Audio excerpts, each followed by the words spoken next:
Good morning, everyone. Welcome to MFCA's Understanding the Season of Fasting presentation on Ramadan. Happy to have you all here with us. We are going to begin shortly. I also have a poll out there for everyone to participate in, and looking forward to see what information we can share with each other and learn. We are going to begin just in a minute or two. Thank you for joining us. Bright and sunny at my end. Hope you're all getting some sunshine too.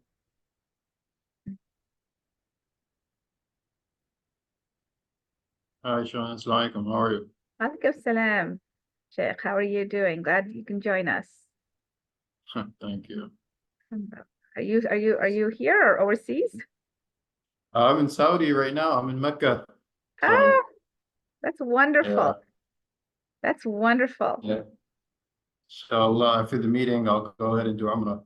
That's great. Oh, blessings to So, you and acceptance of prayers and Umrah.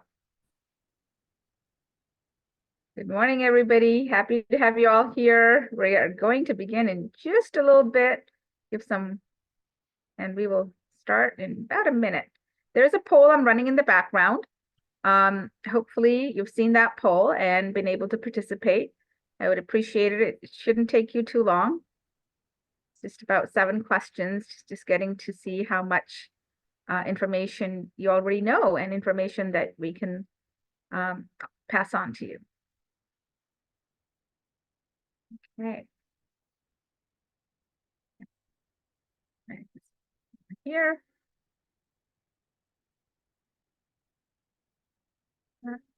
All right. So this is MFCA's presentation. It's a primer on Ramadan and understanding the beautiful month of fasting that we are all expectantly waiting for, which is set to arrive around March 10th or 11th, or on the evening of the 10th, with the beginning of the sighting of the new moon. And we are all in anticipation of that. So here's a presentation that I've put together for you, and hopefully it's useful to you. And we can learn together and ask questions for things that we do not understand, and help you serve the wonderful youth that we're all that are part of our lives. So what is Ramadan? A lot of you already know what Ramadan is with some of the sharings we did last year with each other. You know, fasting in Ramadan is one of the 5 pillars of Islam. Islam has 5 pillars, and you probably already know that too. And you know, the first one is the testimony of faith, when we declare that God is one, and Prophet Muhammad, peace be upon him, is the messenger of God. And a second pillar of Islam, and the third, fourth, and fifth follow after that, which is, you know, fasting in the month of Ramadan, and basically pilgrimage to Mecca. And actually, Sheikh, our Muslim staff, MFCA staff, is actually in Saudi doing the lesser pilgrimage, which is called Umrah. And we'll learn about that later. And that is also a pillar of Islam, which is Hajj, you know, going to Mecca and making Hajj, giving charity, which is called Zakat. And which one did I skip on? Fasting, fasting, prayers, the 5 daily prayers. So that is actually the second pillar of Islam. Now we're going to today discuss Ramadan, which is the 4th pillar of Islam. And in Arabic, the term for that is Saum, or Siyam in Arabic. And this is the month in which Muslims really participate in every aspect of their lives. They really bring it home to them in every way throughout the day. This is the month in which the Quran was revealed to the Prophet Muhammad, peace be upon him. And it's the month that we really partake in studying, learning, and reciting the Quran throughout the day and in the evening. And we join communal prayers actually to listen to the Quran, and do extra special prayers as well, which I'll explain later on. So Ramadan is a month of fasting, and definitely extra worship that extends beyond the evening, in prayers, in submission, and in reflection. And it is definitely a period of contemplation, definitely a period of reflection. And you're actually there trying to make yourself and remind yourself of being that human being that we all want to be, that is part of the community, that is there for our families, that is there for our neighbors, that is there for our community. So you'll see a lot of things that are part of Ramadan connect us to our community, connect us to our neighbors, connect us to everyone that is, around us, where we will feel that we need to be with and help with and we're charitable with as well. So it's a special time for everybody, for communities to gather and break fast together. When is Ramadan? The Ramadan is the 9th month in the Islamic lunar calendar. You may know that Muslims follow the lunar calendar. So the Ramadan begins with the sighting of the new moon. And when the moon is sighted, then Ramadan begins. There's a lot of ways now that we can predict when the new moon will arrive. So you'll see a lot of mosques will arrive, the arrival of the first day of Ramadan, and the calendar is set to begin and end with the new moon. And as a result, because it's a lunar calendar, Ramadan moves about approximately 11 days earlier each year. So last year we had it 11 days later, and this year it's 11 days earlier. It takes about 33 years to go around the entire calendar year. And this year, that part actually is not right. I'm just letting you know. It is set to begin March 10th or 11th and end April 10th or 11th. I will edit that before I share that presentation with you. So it's going to start around March 11th, possibly the first day, and end around April 10th. So we will celebrate Eid festival around April 11th or 12th. And when Muslims meet the month of Ramadan, we greet each other with Ramadan Mubarak, or you'll say, you'll hear different ways, but one of the most common is Ramadan Mubarak. You might have heard Muslims say that. What does the fast entail? Well, the fast entails many things. The fast is when you're when you get up in the morning, it's very early in the dawn. So you're fasting from dawn till sunset. And it includes refraining from all kinds of stuff, including food, drink, intimacy during the daylight hours, and trying to be aware of what is it that is lacking in other parts of the world that you have as well. But it's basically refraining from food and drink and being engaged in that form of worship of looking at yourself and looking at others and understanding and finding that deeper connection to God. Depending on the time of the year, in the summer, you'll see that the fasts are longer and shorter in the winter. So as we go towards winter Ramadan, which is inching towards 11 days earlier each year, the fast is getting shorter. And it can last between 12 to 16 hours. I remember fasting in the summer, and it went well beyond like 17, 18 hours even. So, and in other parts of the world, it can actually be longer or shorter, just depending on where you are. So this year, it will be from around, anywhere by, I think 6, right now it's around 6 o'clock, and then you can break fast around 6:30. So it is about 12 hours right now. And the first day of Ramadan is going to be, it looks like daylight savings time. So we are not going to get that shorter fast this year. It's going to be around the same as it was last year. Now you will see some pictures up here of dates. That is what you break your fast with. And you will see pictures of the mosque, and that is the Quran, the holy book that we are supposed to really be attached with, especially in the month of Ramadan. Throughout the year, of course, as well, but Ramadan is considered the month of the Quran. All right. So what are some of the goals? What are some of the goals that people have? What are some of the goals that you want to have in the month of Ramadan?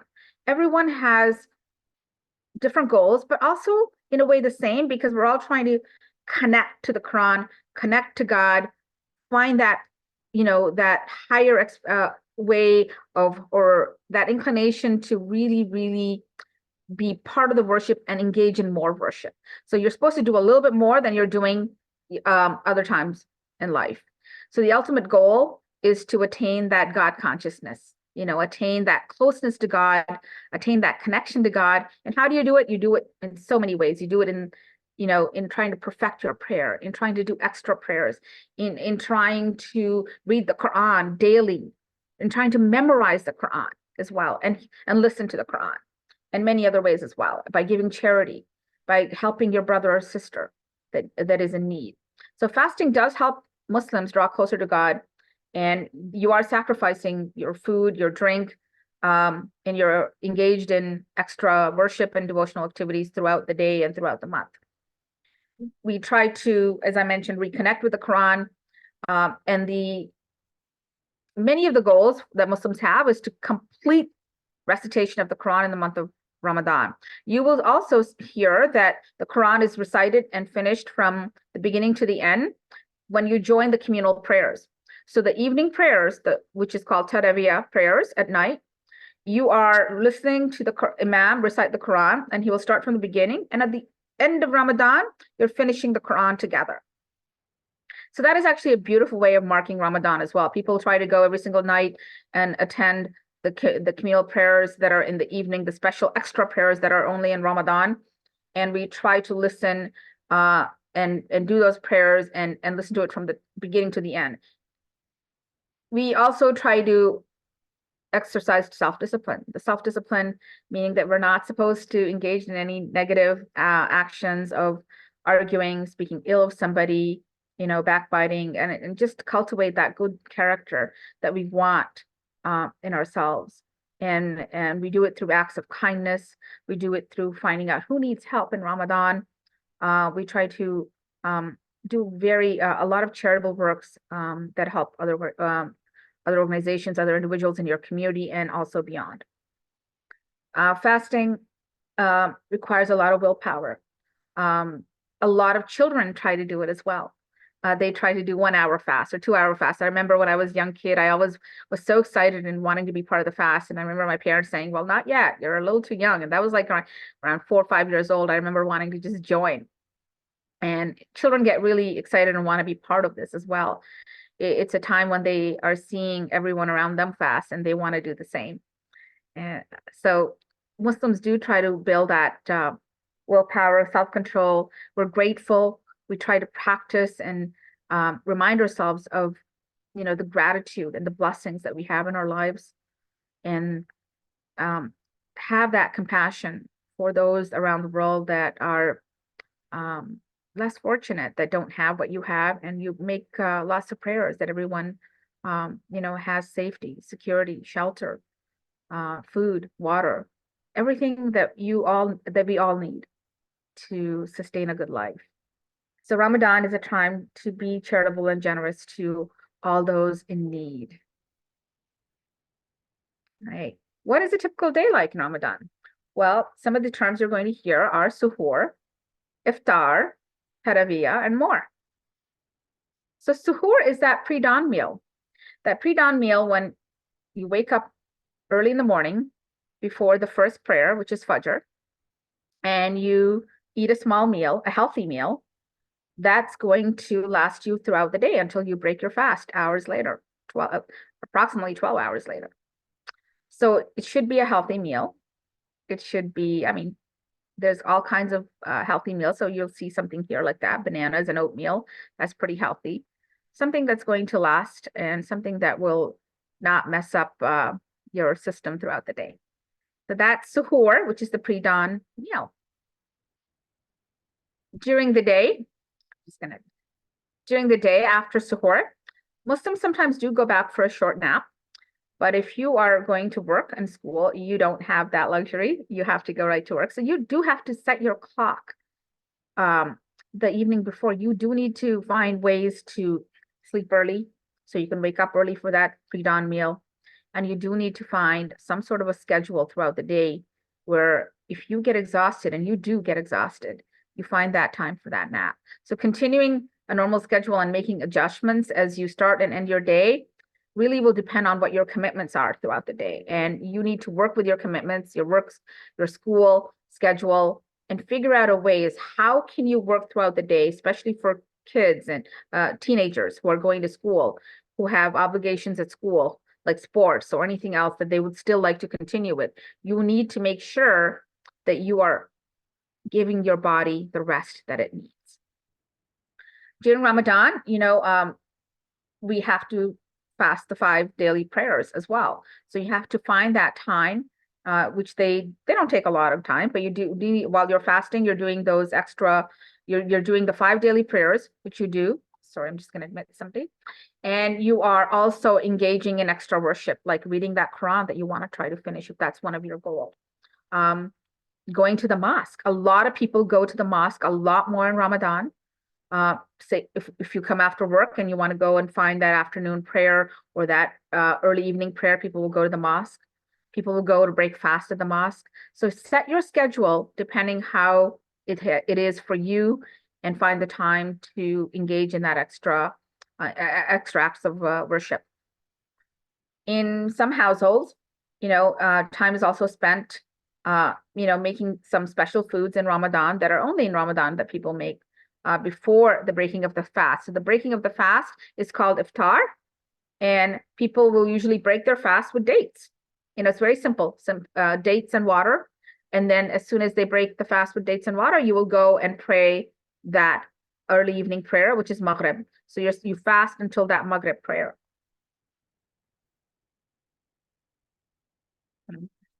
During the day, we are supposed to engage in all kinds of extra, things that we are supposed to be more aware of. So take that extra care to treat others with kindness, to ask how your neighbor is doing, which you do all throughout the year, but you're supposed to be more vigilant in doing this. You're supposed to remain patient if you lose your temper. If you're thirsty or if you're hungry, you're supposed to remain patient and not complain that you're hungry. And you're supposed to perform all 5 of the 5 daily prayers, which is actually the most minimum that you can do. A lot of non-Muslims sometimes feel self-conscious about eating around fasting people. Honestly, they shouldn't. No one really should. Muslims are used to that. And there's food all around us, whether there's people eating or not, there's food all around us. So we are trying to exercise that self-restraint anyway, and we understand that that not everyone is fasting around us. And after a few days, we do adjust. Our bodies do adjust, and it does become a lot easier. Okay. Iftar, that is the term I just mentioned recently, which is the breaking of the fast. And Muslims break their fast at sunset just before the Maghrib prayers.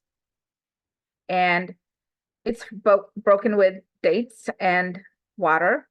Sometimes people and neighbors will send food to you that is special food so some of the foods is like pastries called sambusak, and they're either filled with meat or vegetables.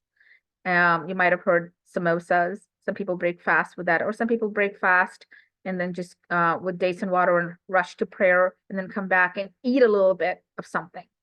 So after sunset prayers, people will eat their dinner meal. That is typically after you finish that early evening prayer called Maghrib, you come back and you eat your dinner. And after dinner, you do go to the mosque if you would like. It's preferable that you go to the mosque to join with your community and do the evening prayers, which are the Isha prayers. You gather with your friends, your family, and your community to reflect and pray together.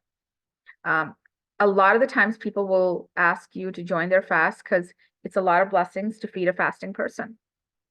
And these are Muslims, Muslim friends, Muslim neighbors, even the mosque, there's community dinners, and we will go and we will break fast with each other. And you'll see here, it's a beautiful sight, and I'm sure, we can talk a little bit at the end when we have some time, and let's see, I remember being in India, I remember being in Saudi when I went, where Sheikh is now, and seeing the beauty of people pausing to give somebody some food, and the blessing of breaking the fast with a fasting person and extending food to them is amazing. I would sit there, waiting for prayer time in Mecca or in Medina, and you hear people and you see people rushing to give you dates or pass food to you because of the blessings that you receive, and the joy, not just the blessing, but the joy that you see in people's eyes as they break their fast, and they're eating your food. So it's just there's a beauty up there. So you see a picture here of someone feeding someone that's probably fasting and helping them break their fast. Wow, there's a lot of special foods in Ramadan.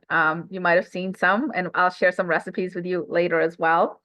in a Ramadan guide that we'll offer to you that has plenty of special Ramadan foods recipes. Every ethnic group, every cultural group has its own traditional ways of breaking the fast and special food. And we mentioned that, breaking the food is called iftar time or iftar in Arabic. And some cultures do serve fruit and others serve appetizers. So you'll have soup. People actually sometimes break their fast with soup, dates, water, soup, or especially lentil soup. Ramadan dinners feature a lot of ethnic foods and a lot of people come and share. So sometimes, if I have a neighbor, they'll drop in, their cultural food. And it's always nice to taste each other's different cultural food and enjoy that too. That's a beautiful aspect of Ramadan, in fact. It's really encouraged to break fast with others, to come together in that joy and in that spirit of Ramadan where you've been fasting all day and you are sitting with others around the table that are also breaking fast for you. And when you break the fast, one of the biggest things is that you are actually making prayers or saying prayers for each other. So before you break the fast, one of the most important, the prayers of a fasting person are readily answered. So you're sitting there, making prayers for each other. There's so much joy and excitement in that. One of the best things is I do, and a lot of people do, is I'll ask for, well, who needs prayers? I have a prayer basket. I'll write it down. If somebody needs a prayer and they need it answered, or they want me to answer, I'm a fasting person, other people are fasting around me. I would love to make that prayer for you. So that's something a lot of people do too, is ask people, what prayers do you need? So that's highly, it's a beautiful act to do as well. And sharing that fast and breaking that fast with others is a way, it's very rewarding.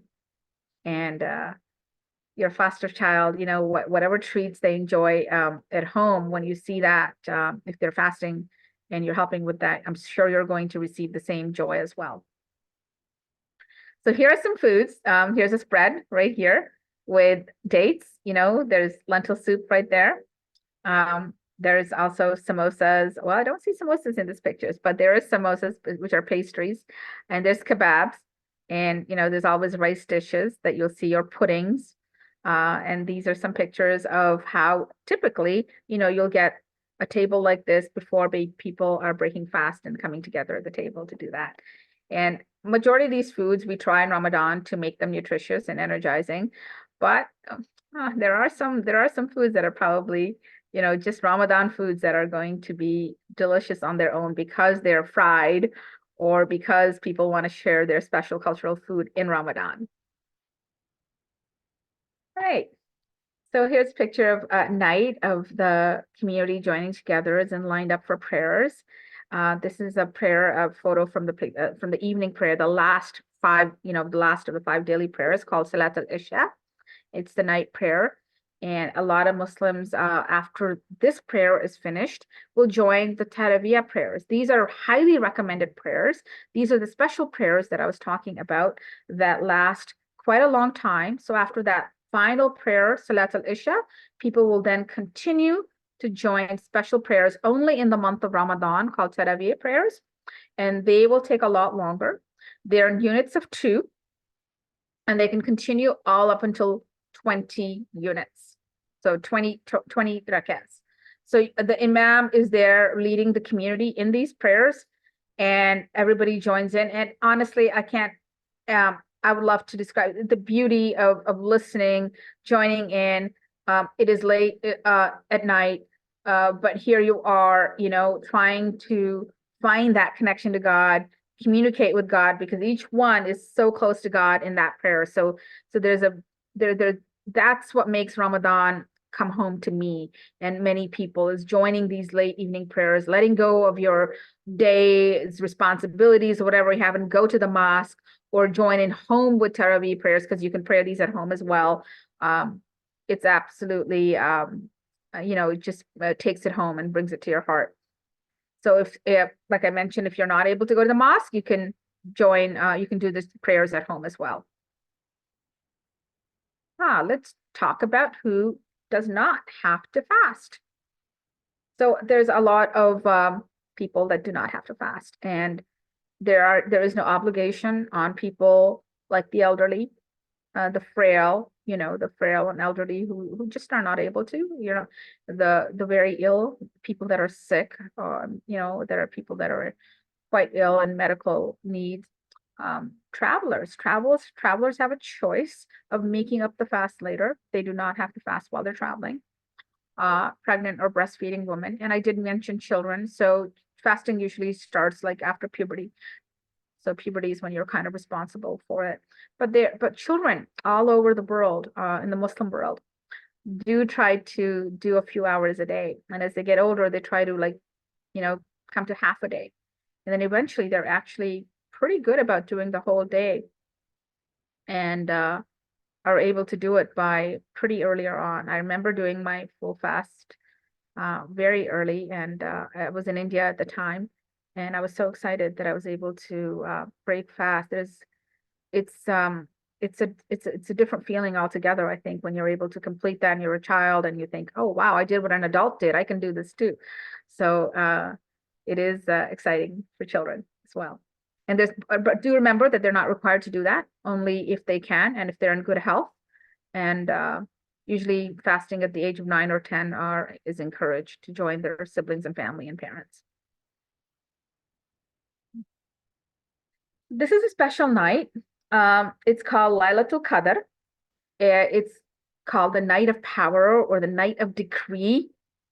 And the last 10 days of Ramadan, Muslims look out for this special night, the special night that's called Laylatul Qadr.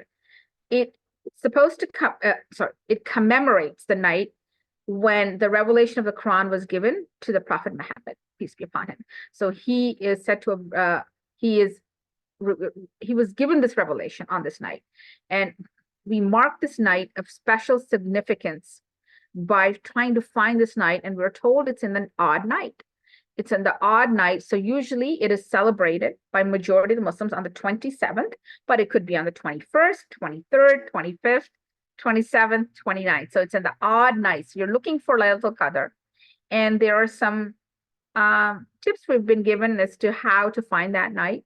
And Muslims will look out, you know, and be extremely engaged in prayer, in worship, go to the mosque. A lot of people take time off work and will basically stay at the mosque for this night and the next night. And we're going to talk about something else where a lot of Muslims, the last 10 days of Ramadan, will actually just stay, sleep, and live at the mosque, especially the last 10 days. And that is called itikaf, when you are living in seclusion. So when you're living in seclusion at the mosque for the last 10 days of Ramadan, this is different from that. This is every Muslim can, you know, just engage in finding the 27th night or the night of power in the odd days of Ramadan. It is the holiest night of the year. And it is something that you do not have to do at the mosque. So people who don't will spend it at home and in gatherings or special gatherings at a family's home or a friend's home, and try to engage in that worship the whole night until dawn, when you start your fast again. All right. Well, celebrating the end of Ramadan is truly beautiful. We conclude the month of Ramadan with a holiday called Eid al-Fitr. It is one of the two Eid festivals in Islam, and it means breaking the fast. So it's a festival of breaking the fast, Eid al-Fitr. It comes, you know, the day after Ramadan, and it follows that again, once you see the new moon in the Islamic lunar calendar, then the Eid day is declared, and it's 11 days earlier every year. So Eid last year was about 10 days later. So it would have probably been around April 21st or 22nd. This year, we're predicting it to be around 10th, 11th, or 12th. As soon as Eid is declared, everyone goes around and says Eid Mubarak, which means blessed holiday, or Eid Kareem. You'll probably hear different ways, but Eid Mubarak is the most popular. So that is like an idea of what Eid celebration looks like in a country where people are truly excited and throwing balloons up in the air and dressing in their best to join Eid prayers. So the next day after Eid, you join the community in these Eid prayers to end Ramadan, celebrate together. It is truly an exciting time for everybody, especially the children. They get a lot of treats. We do special amusements for children. So it is really a very reflective um, time, a beautiful time for everybody. Since we're all in this, in terms of how to serve the fasting youth, I thought I would have a little bit of something here on accommodating the fasting youth. One of the ways you can help your foster youth is preparing and making sure there's healthy meals for them at that pre-dawn meal. If they are fasting, and that pre-dawn meal could be anything very healthy. It doesn't need to be complicated. It can just be cereal, yogurt, cheese, bananas, like fruit, anything like that, anything healthy that they can eat that will sustain them throughout the day. And if they're fasting throughout the day or trying to fast even a few hours because they want to, you need to let their school teacher know that that your youth is fasting and that they will need to probably sit out somewhere else during lunch instead of in the cafeteria if possible. Maybe they can go to the library. Maybe there's another spot they can sit during lunchtime if they're fasting and are able to fast because they're a teenager now. So, and you can also speak to the gym coach or anybody else to exempt them from gym activities. Some of the youth do try to continue with their sports if they can, and you feel that they're healthy and they're able to, that's fine. If they can't, then they should get that exemption not to participate in the sports. And you should talk to their coach about their practice and the intensity of it and see how if it's possible at all for them to join or stay out for the month. You should have a meal ready at the breaking of the fast and allow them to do their prayers or have a space for prayers for them at the house, for during the month of Ramadan, especially that's necessary because of the extra prayers. That would actually benefit everybody as well. So some other ways we can help foster youth is the child will probably want to read more Quran, or if you can create a way where they can listen to the Quran. We have definitely provided Qurans. We can provide one anytime. I will also share links. I've had some people ask me, can you share some links to recitations of the Quran for their youth? I will be sharing some links of popular reciters so that you could, share these links and put the Quran on for the child. And other supportive ways I can help is to give you a prayer calendar. I've been sending it to some of you. I'll share a prayer calendar for the month of Ramadan, so you know the timing of that pre-dawn meal and the breaking of the fast every single day. If you can try to connect your youth to the mosque, this is a real special month for them to be able to connect with the mosque. There's going to be prayers daily at the mosque. There's going to be community dinners, especially on the weekend.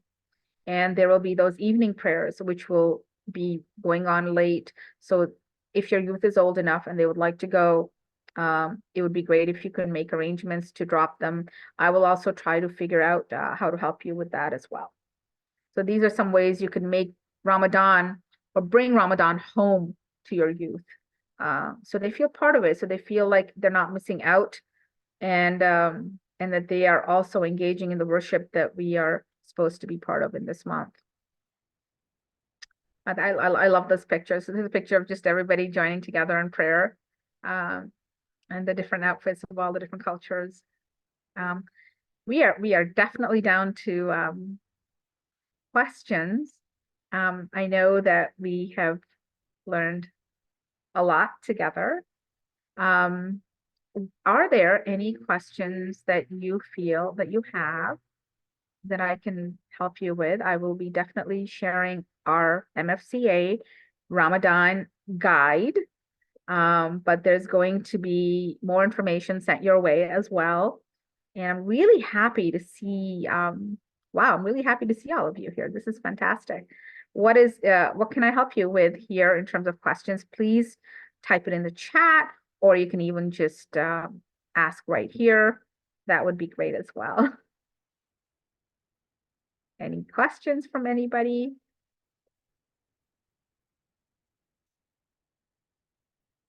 I have a lot of things I can share in terms of, did everybody get to do the poll? I am going to make sure that the poll was out up there. If you were able to do the poll, that would be fantastic.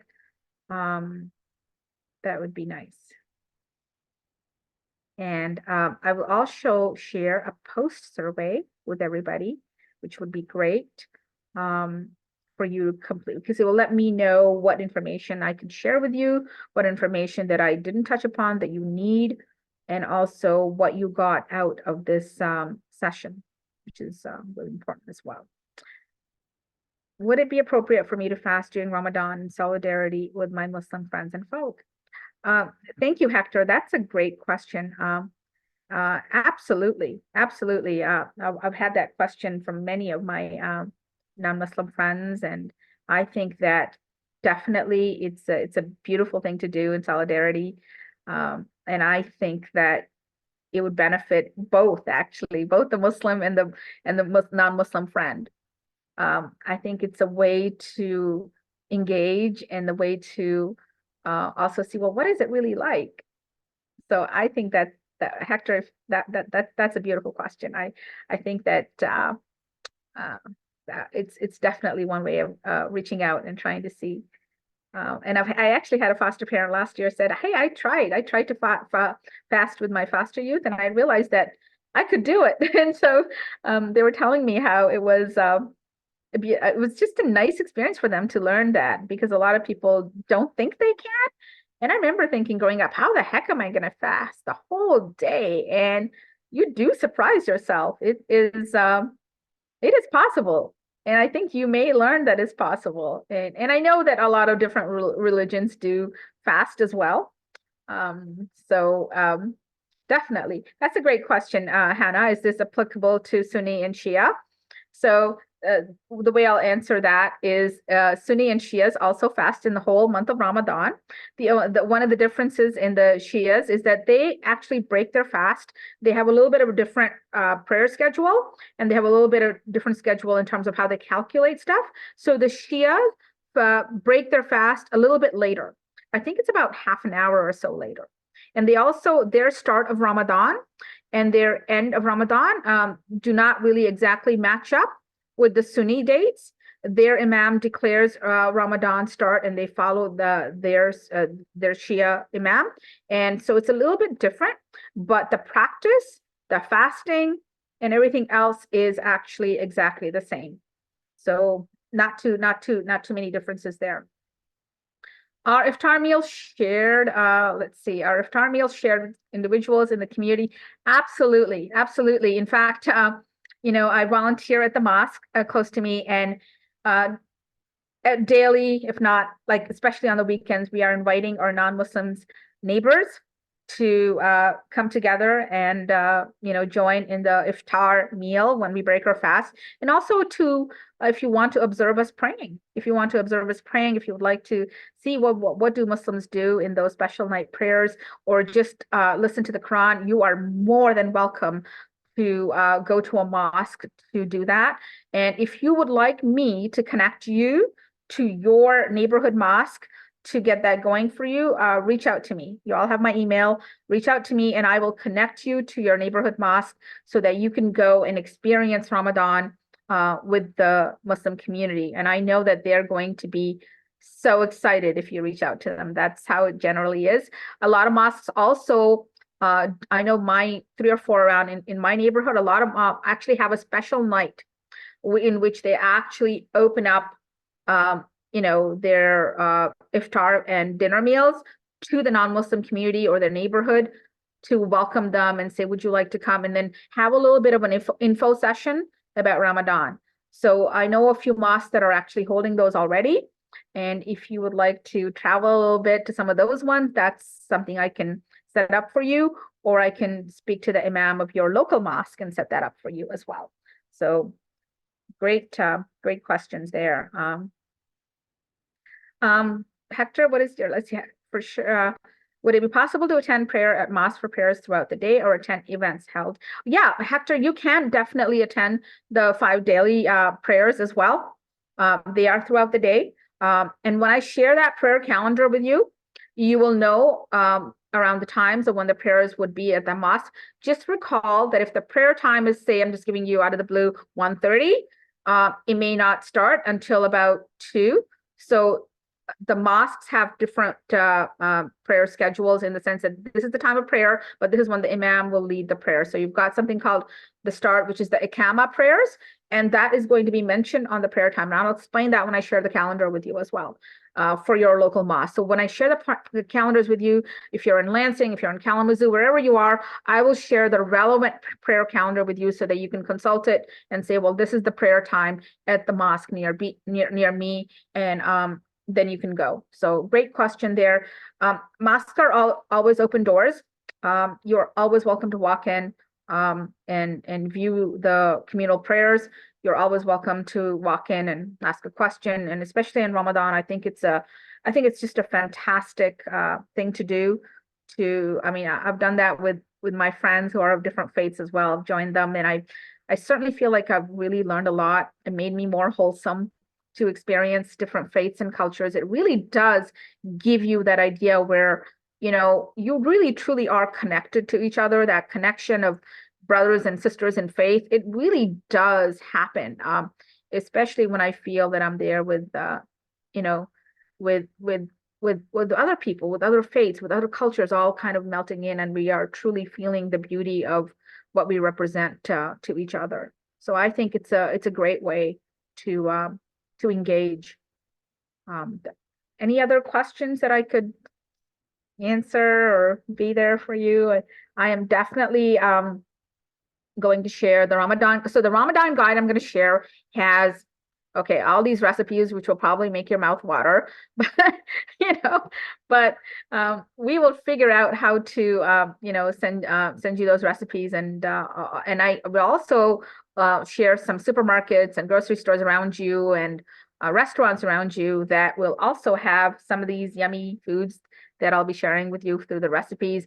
Is going to also talk a little bit about what I already mentioned here in terms of information about prayers and how the evening prayers, the special acts of charity. The acts of charity, I'll comment on that a little bit. There are so many in the month of Ramadan.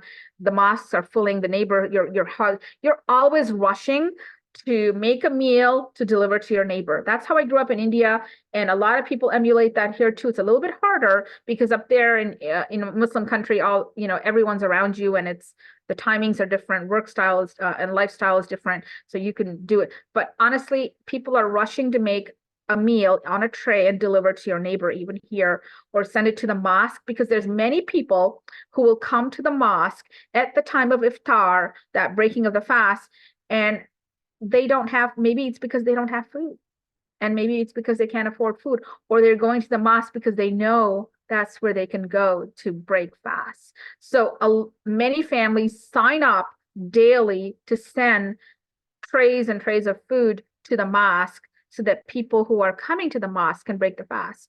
So it really is a time of giving, a real time of that spirit of being there for everybody, no matter what, and helping out as well. Yeah, exactly. There's that's a good point during the day that you could thank you. So there are different activities. A lot of people do. A lot of youth groups are also doing things at the mosque that are getting the youth together for doing a charitable thing, either going to a soup kitchen or handing out meals or cleaning up your mosque or coming together for Quran recitation. There's also Quran recitation contests, which is really nice. The youth come together to do a Quran recitation contest. And so people are getting together for that. People are getting together for different activities with the very young children. There is a lot going on. The mosques are actually hopping in Ramadan, much more so than throughout the year. And it's a time of not just reflection, but just being there and finding that you will see you'll see all the mosques decorated. So that's something else to just go in and walk into a mosque, because mosques are right now in preparation of decorating with lights, Ramadan signs. You're going to see a lot of glitter, just to make it so exciting, beautiful, welcoming. Lights is a big thing in Ramadan. lanterns. You'll see lanterns everywhere. You'll see people, different way. And depending which mosque you go to, or which of the dominant culture is that mosque, you will see it decorated in that manner. So that's another thing. So walk into different mosques just to see what it's like. Recently I had the chance of going into a Bosnian mosque, and I saw the difference of theirs. So Islam is reflected through the culture in the mosque too, of whatever culture is prevalent there. So there's so many different ways to go and view Ramadan in a mosque. So I would really encourage you to take opportunity if you can to do that. I'm really happy with these questions and learning. I will definitely share that post survey because that will give me an idea of what I possibly missed and what I can also offer you in terms of what I think, just to make it more significant for you, because Ramadan definitely should be significant for everybody in schools, especially in schools. If you have a chance, this is something I did miss saying, if you have a chance and you let your school know, either the class teacher, perhaps they can, if the kids are going to read a book on Ramadan to the kids, or if the school can mark it somehow by in an announcement saying, the Muslim community is celebrating Ramadan. I always did that whenever my son went to school, and I always had the best of experiences in schools where the school would announce saying the community, is celebrating Ramadan, or we're going to have a story time. And I used to go and share treats with my son's class in Ramadan. So there are many ways that you could do that to make it special for your youth, even in school, as they're going to school and thinking, oh gosh, I'm fasting, but no one knows. And how I wish somebody would know and be as excited as I am in Ramadan. So these are some ways that you could just bring that home to them in school as well, which is great.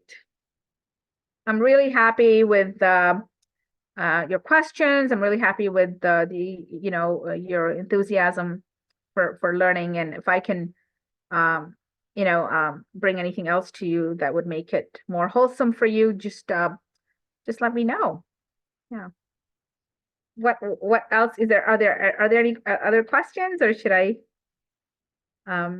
just or should I maybe do that post survey? I could also send that post survey here as well. So there's quite a bit that we could do to learn together. But I really appreciate all of you. And yeah, thank you so much, everyone. Thank you so much. And yeah, definitely look out for that Ramadan guide.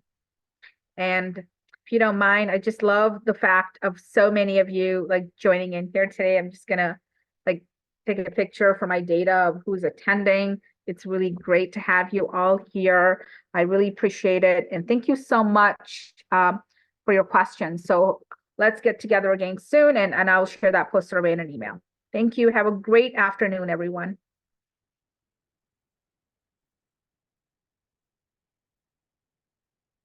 Right.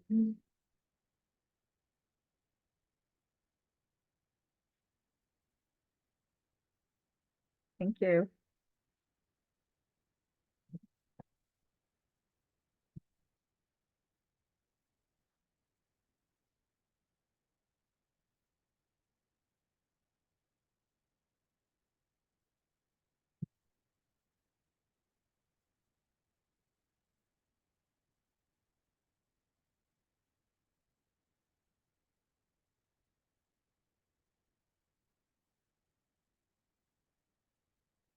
Thank you all. Have a great afternoon. Enjoy your day.